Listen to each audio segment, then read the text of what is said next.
बिस्मिल्लाहिर्रहमानिर्रहीम। अस्सलाम वालेकुम। उम्मीद करता हूँ आप सब खैरियत से होंगे। हमने पिछली वीडियो के अंदर बात की थी स्किल्स के बारे में। अब स्किल्स क्या हैं? स्किल्स का मतलब वो मैकेनिक वाली स्किल नहीं है। यहाँ पे तालीमी स्किल्स के हवाले से बातचीत कर रहे हैं हम।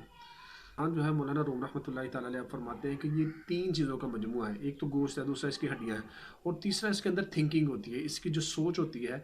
अब यकीन करें कि जो बंदे दुनिया के अंदर अच्छे मुकाम तक जो एक्स्ट्रा ऑर्डनरी तौर पर परफॉर्म करते हैं, वो कोई नई मखलूक नहीं होते। वो ना ही वो पैदा होते, किसी ने ये बताया था कि ये जी डॉक्टर है, ये जी इंजीनियर है। बल्कि दुनिया में आके सारे लोग सब कुछ सीखते हैं। ये कैसे सीखते हैं? हर एक बंदे की जो अपनी अपनी ज़िंदगी के फ़ैसले होते हैं, उसकी सोच इस बात का तयन करती है कि उस बंदे का मुस्तकबिल, उसका फ्यूचर कैसा होगा, और क्राइसिस मैनेजमेंट उसकी ज़िंदगी के अंदर कैसी शामिल हुई है। तो इन्हीं में से इंसान की थिंकिंग भी है जो इंसान को इस बारे में प्रिपेयर करती है, तैयार करती है कि इंसान अपने वाले आने वाली जो प्रॉब्लम्स हैं, आने वाले जो मसाइल हैं, आने वाले जो क्राइसिस हैं, इन क्राइसिस को कैसे वो फेस करता है। अच्छा, अब आते हैं इस बात की तरफ कि एनालिटिकली तौर पर जो थिंकिंग है, इस थिंकिंग का हमारी ज़िंदगी के अंदर किरदार क्या है और ये होती क्या है। ज़िंदगी में इंसान को ज़िंदगी जीते हुए बहुत सारे मसाइल का सामना करना पड़ता है। वो प्रोफेशनल लाइफ हो, वो आपका एकेडमिक कैरियर हो, वो आपका फैमिली मैटर्स हो, आपको ज़िंदगी के तकरीबन हर पोर्शन के अंदर ये जो है ना वो चीज़ें मिल जाती हैं कि जिनके अंदर आपको प्रॉब्लम आती है। प्रॉब्लम और मसला कहते हैं किसको है? वो जिसके अंदर आपको अगला रास्ता नज़र नहीं आ रहा होता। प्रॉब्लम सॉल्विंग जो एबिलिटी है, इस एबिलिटी के ना होने की वजह से बंदा कहाँ जाता है? स्ट्रेस में जाता है, बंदा डिप्रेशन में जाता है, बंदा मुख्तलिफ़ किस्म के जो उसके जो खदशात उसके ऊपर तारी होते हैं, उसकी वजह से उसके ब्रेन की, माइंड सेट की एनर्जी जो है वो ड्रेन हो जाती है, जिसकी वजह से वो दीगर चीज़ें जो है ना वो परफॉर्म करने से भी बेकासर हो जाता है। अब आइए इस बात की तरफ चलते हैं कि एनालिटिकली तौर पर थिंक किया कैसे जाता है। इसके 2-3 स्टेप हैं। सबसे पहला स्टेप तो ये होता है कि हमने मालूमात कलेक्ट करना होती है किसी टॉपिक की, किसी मौजू की, जिस पर हमने सोचना है, जिस पर जो हमारी प्रॉब्लम है उसके बारे में हमने ऑब्जर्व करना है। ऑब्जर्वेशन जो होती है उसका मतलब ये आंखों से दिखना नहीं है। वो जो हमारे पास डेटा है, वो उसकी इंफॉर्मेशन हैं, और उनका जो डेटा है उनको ये समझने के माइंड के अंदर रिकॉर्ड करना होता है। उनको कलेक्ट करके उनको ऑब्जर्व करना होता है। ऑब्जर्व करने के बाद हमारा माइंड जो है ना उसके ऊपर बाकायदा तौर पर वर्किंग शुरू कर।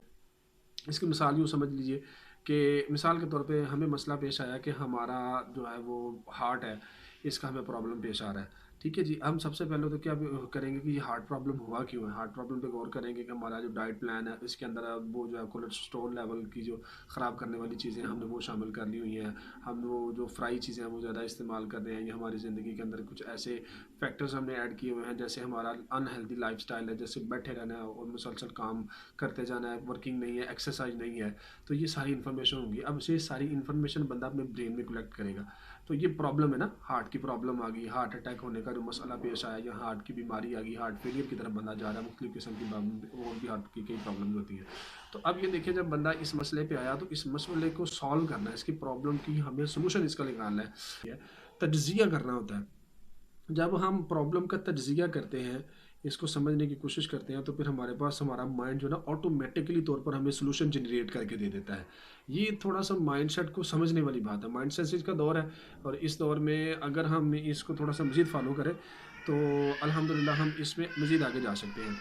तो आगे बढ़ते हैं। इसके बाद हमने ये जो चीज़ें इस्तेमाल करने का जो बुनियादी मौका होता है ना, वो उस वक्त होता है जब ज़िंदगी में कोई फ़ैसला ले रहे होते हैं। यानी कोई भी फ़ैसला करते हो, कोई डिसीजन मेक करते हो, डिसीजन मेकिंग के दौरान हम इस एनालिटिकल थिंकिंग को हम इस्तेमाल करते हैं। जैसे मिसाल के तौर पर ये लगा लें, फ्यूचर प्लानिंग है, फैमिली के मैटर्स हैं, और इस वक्त आपको पता है ये बिग डाटा वर्ल्ड है, दुनिया ग्लोबल विलेज हो चुकी है, और यहाँ पे इंफॉर्मेशन का भरमार है। कौन सी इन्फॉर्मेशन हमने रिसीव करनी है, कौन सी इन्फॉर्मेशन रिसीव नहीं करनी, ये सारी चीज़ें इनके अंदर हमने इस एनालिटिकली तौर पर अपने आप को मैनेज करना है। और मैनेज करके यूँ हम अपनी ज़िंदगी में एक फ़िल्टराइज जो लाइफस्टाइल है उसको बना सकेंगे, कौन सी चीज़ हमने करनी है, कौन सी नहीं करनी। अच्छा जी, इसके प्रोसेस में हमने इंफॉर्मेशंस कलेक्ट की। अब इन इंफॉर्मेशंस को कलेक्ट करने के बाद हमने इनको ऑब्ज़र्व किया। माइंडसेट की जो रिकॉर्डिंग थी उस सारी रिकॉर्डिंग को हमने ऑब्ज़र्व किया। ऑब्ज़र्व करने के बाद अब हमने इसका जो नेक्स्ट स्टेप है, इसको क्रिटिकली तौर पर थिंक करना है, यानी वजह ढूंढनी है। वजह ढूंढने के बाद वाई, यहाँ पे वाई क्वेश्चन आता है। ये जो वाई क्वेश्चन होता है ना, ये मसाइल को यूँ समझिए एक नाम दे देता है। जब माइंड सेट के अंदर जो भी प्रॉब्लम चल रही होती है, इस प्रॉब्लम को जब हम यहाँ इस किसी किस्म के क्राइसिस को या किसी मसले को जो हम फेस करें, जब हम उसको कोई नाम देते हैं, वाई वाई ढूंढते हैं, क्यों हुआ, कैसे हुआ, किस तरह से हुआ, इसकी काजेज़ जो है उनको फाइंड कर लेते हैं। تو اس کا جو رزلٹ اور آؤٹ پٹ ہوتا ہے وہ ہوتا ہے سیٹسفیکشن. سیٹسفیکشن مائنڈ جب سیٹسفیکشن میں ہوتا ہے تو وہ ریلیکس ہو جاتا ہے. ریلیکس مائنڈ سیٹ جو ہوتا ہے یہ اپنی پاور میں آ جاتا ہے, اور جب پاور میں آتا ہے تو تب یہ سولوشن فائنڈ کر لیتا ہے.